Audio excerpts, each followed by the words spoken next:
Alright, so we are at Homestead Farm here. And here's a Bryant legacy line. Seems like they have propane heat. Fortunately, now it's straight cool season, so it's not going to be running. I mean, straight cool idle season, so it's not going to be running. Gensec fan motor. Copeland scroll compressor, a newer one.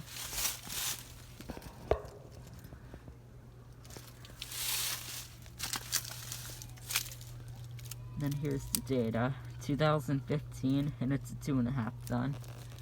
It's Suzuki a straight cool in it. I mean a heat pump. It's got those helicopter fan blades. That's cool. So yeah, anyways, over now.